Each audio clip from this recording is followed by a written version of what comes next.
Hey everyone, this is a short piece by Werner Bonefeld titled Debating Abstract Labor. It was published in Capital and Class in 2011. So here we go. The publication of my paper, Abstract Labor Against Its Nature and on Its Time, published in 2010, which is on this channel, has provoked some debate. Abstract labor is indeed a critical category of capitalist wealth. For Kicillof and Starosta, 2011, abstract labor denotes some generic materiality of labor beyond class relations, which Kicillof and Starosta conceive as expenditure of human energy, a purely abstract materiality that in capitalism takes the form of value. Carcetti, 2011, sees abstract labor as a social physiological category that has a specific class content. I argued that abstract labor is a purely social form of the capitalistically constituted relations of production. Abstract labor is, I argued, the labor of socially necessary labor time. Value is a social category. Value feeds on labor time, socially necessary labor time.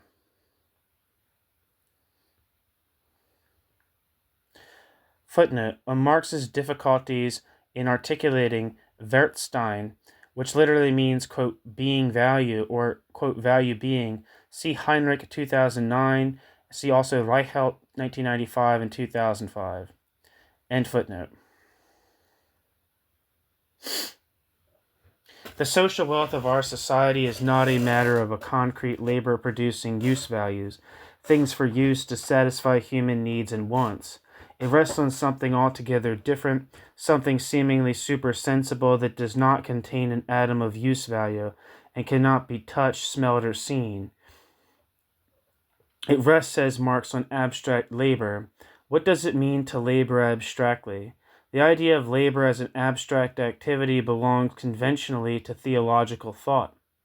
I am clear in my own mind that abstract labor is not a physiological matter. The critique of political economy is a critical social theory of the capitalist constitution of social wealth. The critique of political economy is not a socio-physiological treatise about the expenditure of human energy in the abstract. I am also clear in my own mind that abstract labor is a material category, as opposed to a theological idea or natural social occurrence that akin to Smith's natural human propensity to barter acquires fundamental social existence in capitalist society. Carcetti, 2011, and Kicillof and Starosta, 2011, offer robust reassertions of the socio-physiological definition of abstract labor and argue that Marx is unambiguous on this matter. If this were really so, then what would be bad for Marx? If this were really so, then that would be bad for Marx. At its best, historical materialism is a critique of things understood dogmatically. The circumstance that muscle burns sugar does not explain capitalist social relations, nor is this physiological fact and biological insight in any way helpful in deciphering the materiality of capitalist wealth. In turning to Carcetti, I argued in a footnote that his account provides a, quote, robust assertion of the physiological definition of abstract labor that leads Carcetti to argue that calories are the measure of value, end quote. The remainder of the footnote gives credit where credit is due. Quote, for any, quote, embodied labor, end quote, theory of value, this view makes good Ricardian sense, end quote.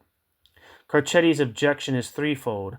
Carcetti declares first that he conceives of abstract labor as both a physiological and a social category, and that second, his reference to calories is merely as an example of what he conceives of as the observable expenditure of abstract labor.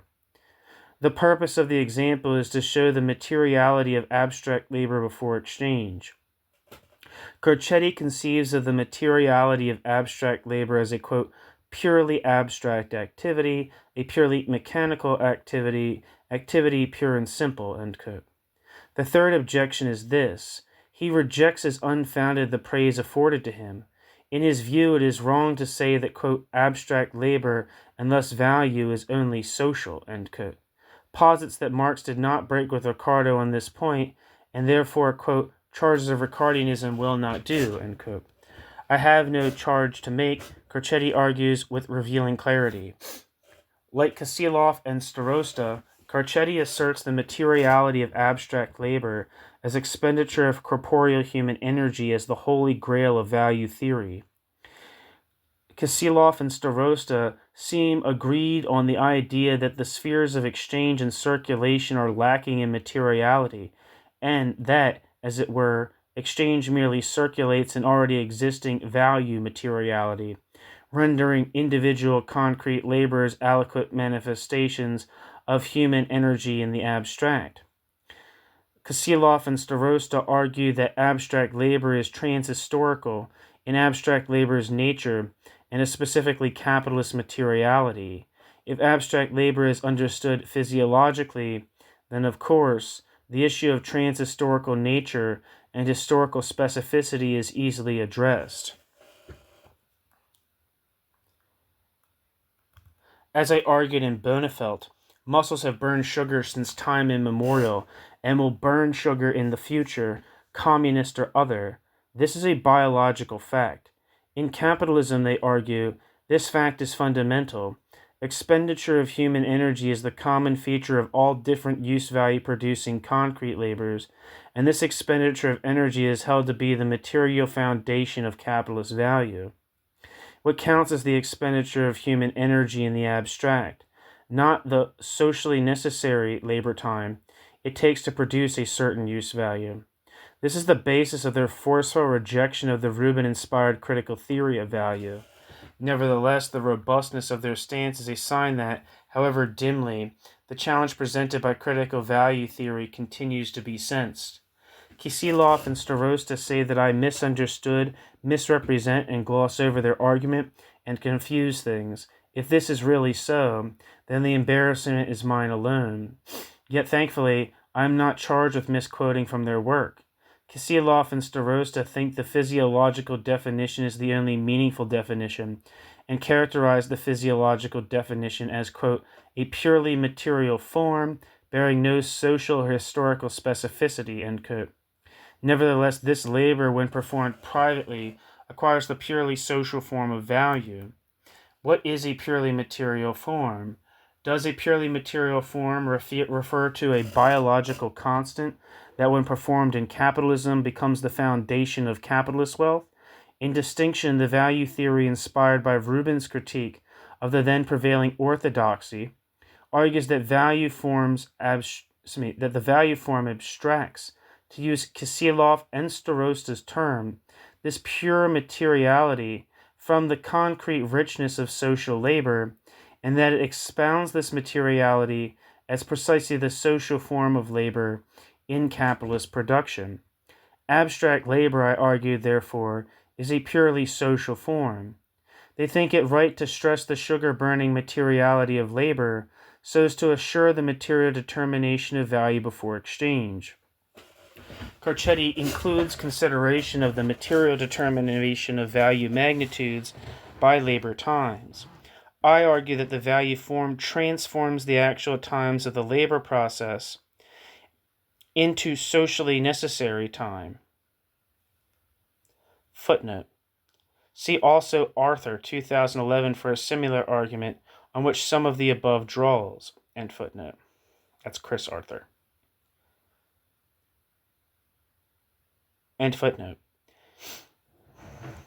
This time is no less material than money, the incarnation of value. Abstract labor comprises a materiality that, although common to all commodities, quote, cannot be either a geometrical, a chemical, or any other natural property of commodities. Such properties claim our attention only insofar as those properties affect the utility of those commodities, make them use values, end quote. Marx.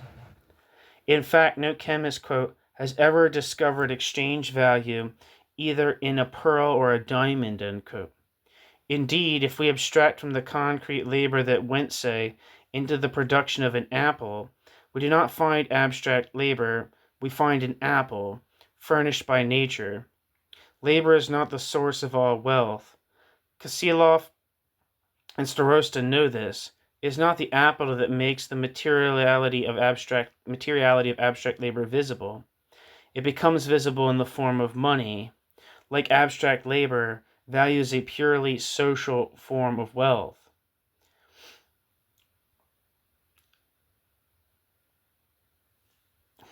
Bonefeld, 2010, argued that the position of labor as pure material activity fetishizes labor. See Arthur, 2011. Kicillof and Starosta argue that it is not the commodity, but, quote, value, bracket, which, end bracket, is the simplest economic form specific to the capitalist mode of production, end quote. And then they say that it is not value, but rather the commodity that is the, quote, most abstract form of capital, end quote. That is a rather novel position. For Marx, the wealth of the capitalistically organized form of social production, quote, presents itself as a, quote, immense accumulation of commodities, end quote, which comprise use value and exchange value, while value is treated as a real abstraction from the concrete wealth of social labor. It presents a, quote, purely fantastic objectivity, end quote. And sensuous concrete labor subsists in and through this supersensible spectral objectivity. That is, sensuous activity not only vanishes in the supersensible world of things, it also appears in it with a price tag. The ghost walking of Monsieur de Capital and Madame Leterre that Marx talks about is real. Sensuous activity appears in the, quote, perverted form of value, and this appearance is real. Marx thus speaks about the commodity form as a, quote, sensuous, supersensible thing, end quote, and argues that capitalist wealth entails a process of spectral objectivity, quote, value in process, money in process, and as such capital, end quote. Marx.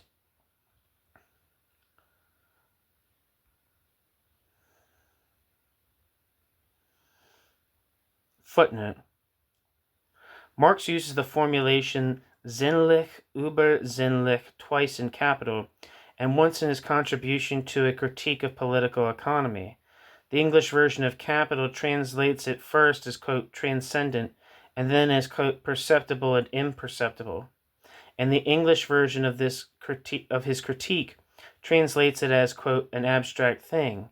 I translate sinnlich über sinnlich in accordance with the English version of Hegel's phenomenology, where übersinnlich is translated as, quote, supersensible, end quote. On the Hegelian roots of Marx's formulation, see Reichelt, 2005. End footnote. Kicillof or Starosta oppose value conceptions of a, quote, sensuous, supersensible, end quote, kind.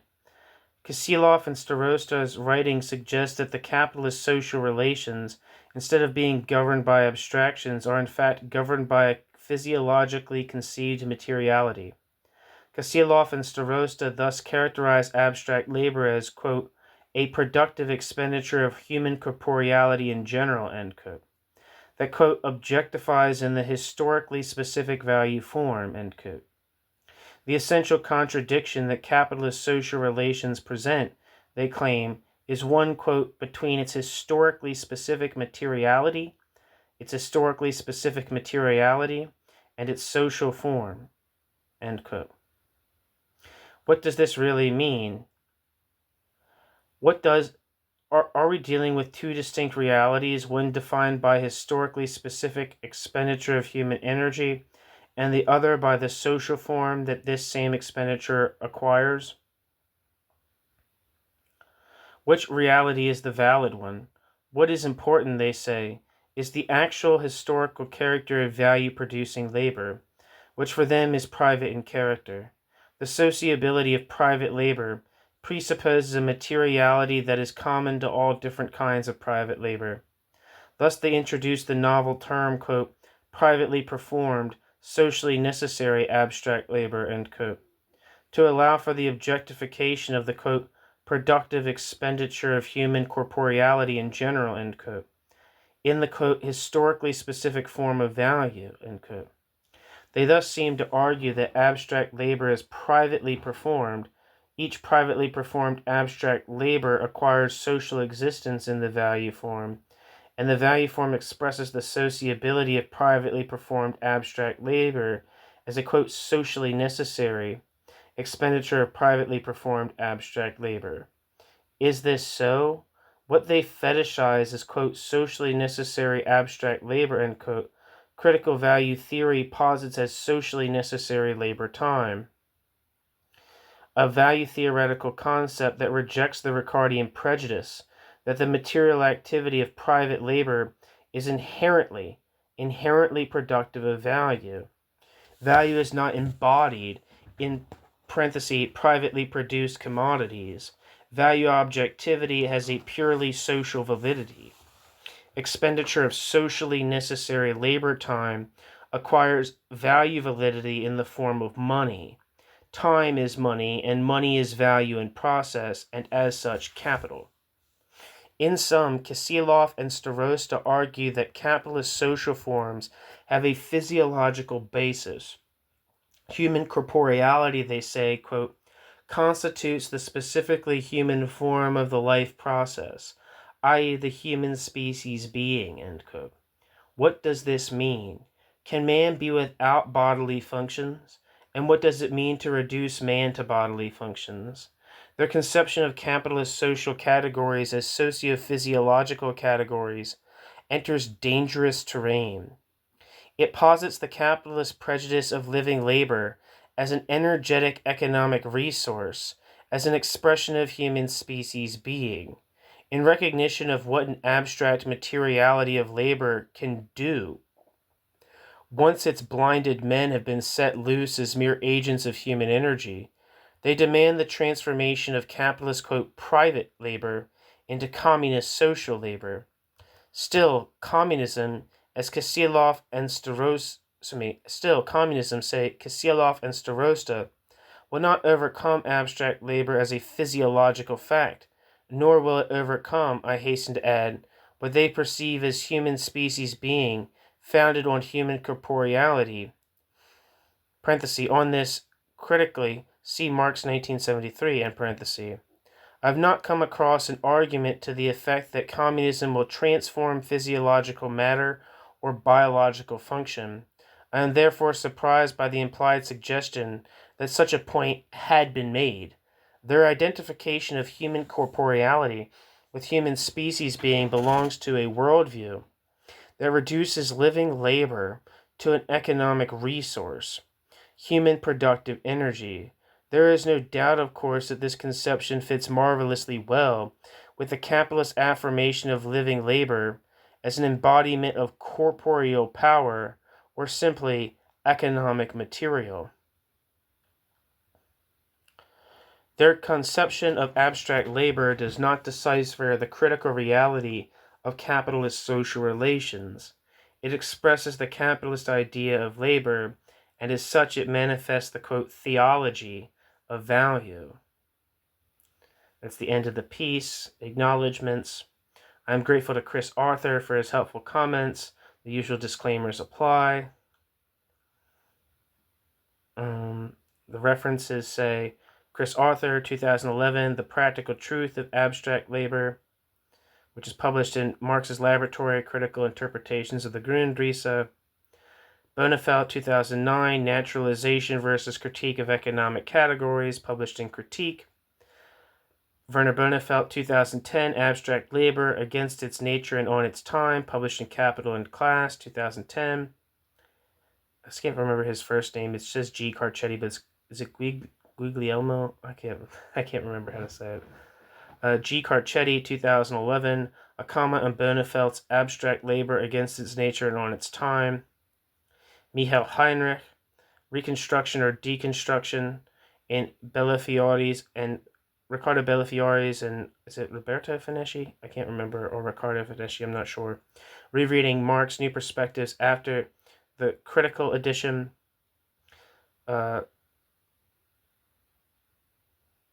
Starosta and Kicillof on Materiality in Social Form, published 2007, published in Historical Materialism. Kicillof and Starosta on Value and Abstract Labor, a reply to Werner Bonefeld, Capital and Class, published in 2011.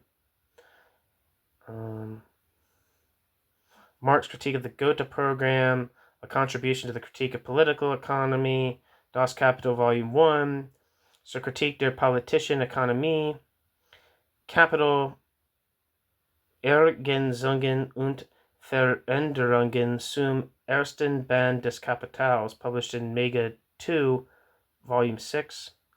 Helmut Reichelt, 1995, Why Did Marx Conceal His Dialectical Method, in Bonefeld, Gunn, and Holloway, Encyclopedicist, edited volume, Open Marxism, Volume 3, and Helmut Reichelt, 2005, Social Reality's Appearance, in Bonefeld, Psychopedis, edited volume, Human Dignity. Author biography, Werner Bonefeld, teaches at the Department of Politics, University of York, in the UK, with Michael Heinrich. Bonefeld recently published Capital and Critique, VSA, Hamburg. All right, thanks for listening.